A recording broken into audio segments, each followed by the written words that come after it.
तो हेलो दोस्तों, नमस्कार और स्वागत है आपका आज के हमारे नए वीडियो पे। तो दोस्तों, आज का वीडियो बहुत ज़्यादा इंटरेस्टिंग होने वाला है क्योंकि आज हम लोग बात करेंगे बीएमएस के एडवांटेज और डिसएडवांटेज के बारे में।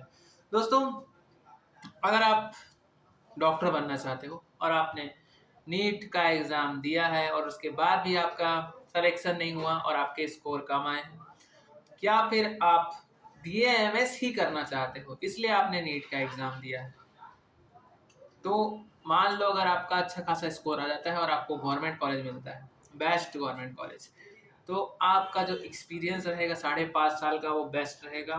और बेस्ट एक्सपीरियंस के साथ आपको आपका जो एडवांटेज होगा बीएमएस कोर्स करने के बाद वो भी बेस्ट होगा। वो कैसे?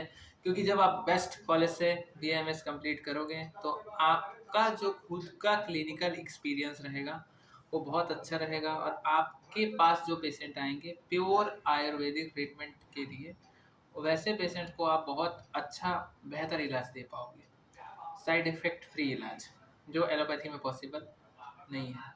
एलोपैथी में साइड इफ़ेक्ट होता है और हर मेडिसिन का साइड इफ़ेक्ट रहता है, आयुर्वेदा में कोई साइड इफ़ेक्ट नहीं। अब दूसरी बात करते हैं, अगर आपने बीएमएस कोर्स कंप्लीट किया और आप सोच रहे हो, चाहे आप गवर्नमेंट कॉलेज से पढ़े हो या फिर प्राइवेट कॉलेज से पढ़े हो, तो आप आराम से किसी भी प्राइवेट हॉस्पिटल में आराम से स्टार्टिंग में 25 से 30 हज़ार सैलरी में ज्वाइन कर सकते हो।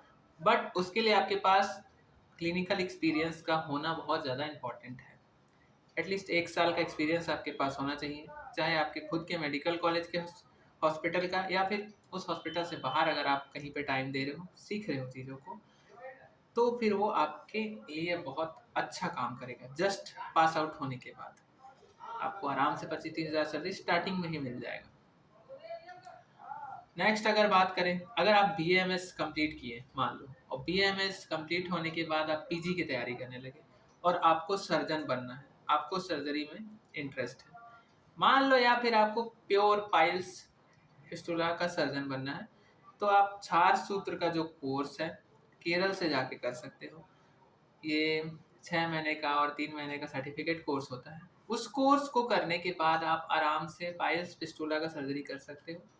एक सर्जरी करके आप 10 से 15 हज़ार रुपये कमा सकते हो एक पेशेंट से। अगर एक हफ्ते में 4 से 5 पेशेंट भी आते हैं तो आप काउंट कर सकते हो कि आप पूरे महीने में बहुत सारे पैसे, लाखों अर्निंग कर सकते हो। बस आपका क्लिनिक का सेटअप अच्छा होना चाहिए, सभी फैसिलिटी अवेलेबल होना चाहिए और पेशेंट अट्रैक्ट होना चाहिए और आपका वे ऑफ टॉकिंग भी अच्छा होना चाहिए, प्लस आपके जो स्किल्स हैं वो भी बेस्ट होना चाहिए। अब अगर बात करें, मान लो आप मेडिसिन में जाना चाहते हो, पीजी का एग्ज़ाम आपने दिया और आपको लगता है कि हाँ मेरे को एमडी मेडिसिन करना है, केसी में काय चिकित्सा में करना है या फिर पीडियाट्रिक्स में करना है, गायनी में करना है, तो बहुत अच्छा स्कोप है। आराम से आप गायनी, पीडियाट्रिक्स या फिर काय चिकित्सा में जा सकते हो। एमडी करने के बाद आपका जो सैलरी होगा 2 लाख रुपए तक रहता है, आराम से 2 लाख तक मिल जाता है किसी भी प्राइवेट या फिर गवर्नमेंट कॉलेज में अगर आप पढ़ा रहे हो एज अ लेक्चरर।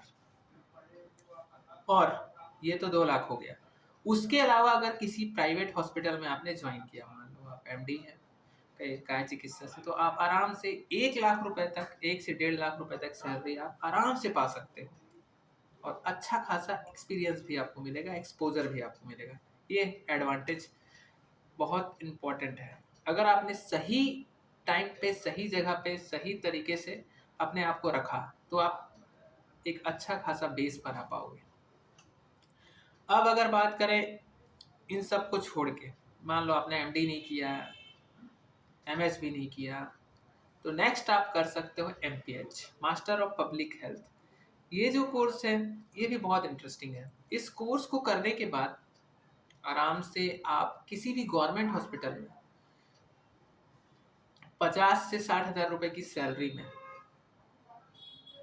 आराम से ज्वाइन हो सकते हो, क्योंकि बीएमएस के बाद एमपीएच का भी बहुत अच्छा खासा रोल है। अगर आप बीएमएस और आपने एमपीएच भी किया है तो आप गवर्नमेंट हॉस्पिटल में काम कर सकते हो और सैलरी भी आपको 50 से 60 हज़ार होगा। और मान लो अगर आपने एमबीए किया है और आपको प्राइवेट सेक्टर में काम करना और अच्छा खासा सैलरी आपको चाहिए, तो किसी भी जैसे बड़े स्टेट है, कर्नाटक हुआ, महाराष्ट्र हुआ, ऐसे जगह में हो, जाके आप आराम से किसी भी बड़े हॉस्पिटल्स में एमबीए हॉस्पिटल मैनेजमेंट करने के बाद, बीएमएस करने के बाद आराम से 1 लाख से 1.5 लाख रुपए तक कमा सकते हो। बीएमएस के बाद आपको 2 से 3 साल देना है और अच्छा खासा एक्सपीरियंस गेन करना है, और आपके लिए बेहतर, बहुत बेहतर साबित होगा।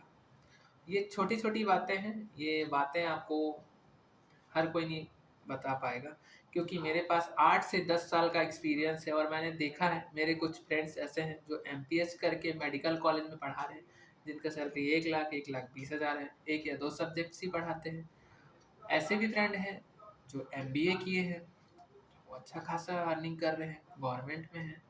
एमएस और एमडी किए हुए फ्रेंड्स हैं, सब अपना अपना एक्सपीरियंस शेयर करते रहते हैं। वही एक्सपीरियंस मैं आपके साथ शेयर करता हूँ।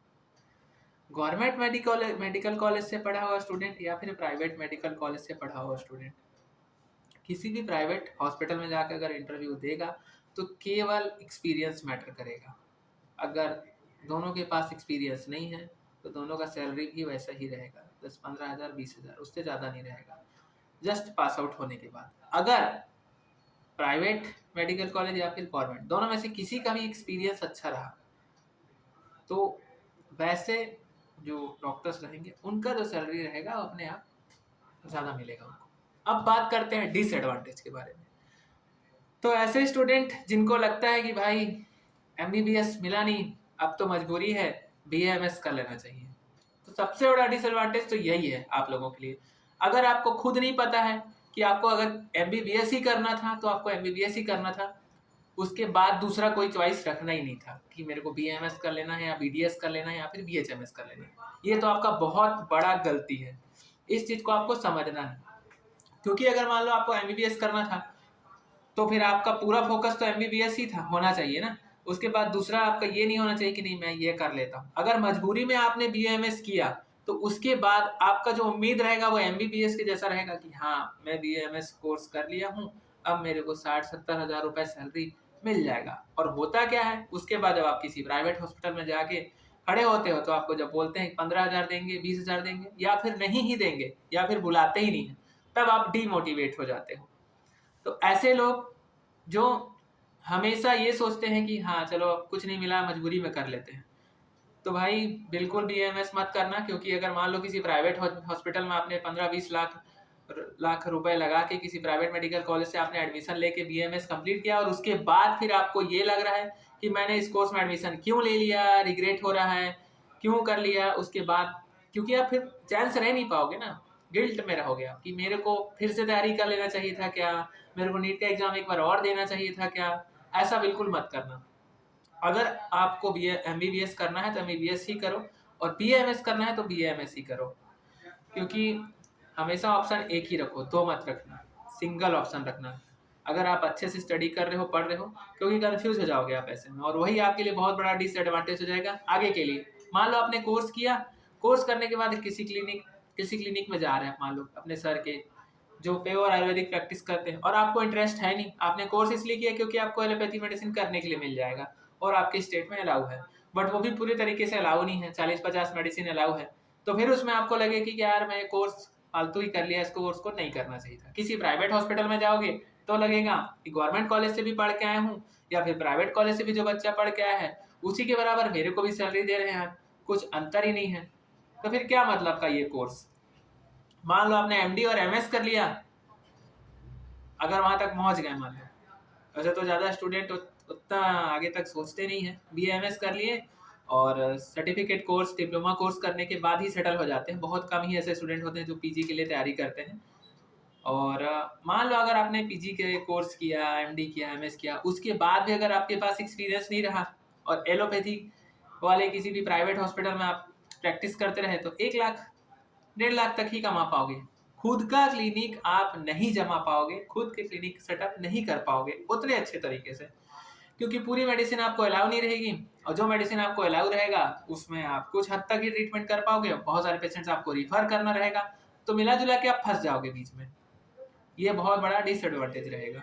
बट अगर आपने मान लो प्योर आयुर्वेदिक ट्रीटमेंट आपने कहीं से सीखा, सर्टिफिकेट कोर्स किया, छार सूत्र किया, पेन मैनेजमेंट का कोर्स किया, अग्निकर्म आपने सीखा, पंचकर्मा आपने सीखा केरला आयुर्वेद इंस्टीट्यूट से, तो आप खुद का pure natural Ayurvedic treatment patient को दे सकते हो खुद के प्राइवेट अपने हॉस्पिटल में, और अच्छा खासा अर्निंग कर सकते हो।